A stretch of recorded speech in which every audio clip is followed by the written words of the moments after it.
இந்திய சினிமால பிரபல நடிகராக ஜொலிச்சிட்டு வர்றவர் தனுஷ். கடைசியாக இவரது நடிப்பில் ராயன் திரைப்படம் வெளியாக வசூல்ல பல சாதனைகளை படைத்து வருது. இப்பொழுது பாலிவுட் டாலிவுட்னு பிஸியா நடிச்சிட்டு வராரு. சமீபத்துல இவருக்கு ரெட் கார்டு வழங்க போறதாக தயாரிப்பாளர் சங்கம் அறிவித்திருந்தது. இதனால நடிகர் சங்கம் மிகுந்த கோபத்துல இருந்தாங்க.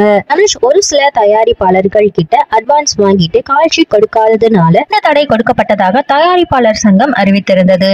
இதற்கு நடிகர் சங்கம் எதிர்ப்பு தெரிவித்து தயாரிப்பாளர் சங்கத்துக்கிட்ட பேச்சுவார்த்தை நடத்தினாங்க. இந்த தகவலை கேட்ட சூப்பர் ஸ்டார் ரஜினிகாந்த் இதாக முடிவெடுக்கும்படி நடிகர் சங்கத்துக்கிட்ட கேட்டுக்கிட்டாராம். சூப்பர் ஸ்டார் ரஜினிகாந்த் எப்பொழுதுமே தமிழ் சினிமால பிரச்சனைகளுக்கு சுமூகமாக முடிவெடுக்கும்படி முன்னாடியே ஆலோசனை சொல்லிடுவாரு. தனுஷ் தமிழ் சினிமாவோட முன்னணி நடிகராக இருக்கிறாருன்ற காரணத்தினால அவர் நடிக்கும் படத்திற்கு தடை விதித்தால் பெருக்கும் நஷ்டம் ஏற்படும் சொல்லியிருக்காரு. இதனைத் தொடர்ந்து நடிகர் சங்கம் இந்த பிரச்சனையை விரைவிலேயே முடிக்க களம் காண்டிருக்காங்க. இந்த பிரச்சனையை பற்றி தயாரிப்பாளர் சங்கம் சொல்கையில் தனுஷ் 2 படங்களுக்கு அட்வான்ஸ் வாங்கிட்டு கேஷ் கொடுக்காததுதான் காரணம்னு சொல்றாங்க. இப்பொழுது தனுஷை வைத்து பேச்சுவார்த்தை நடத்தி முடிச்சிருக்காங்க.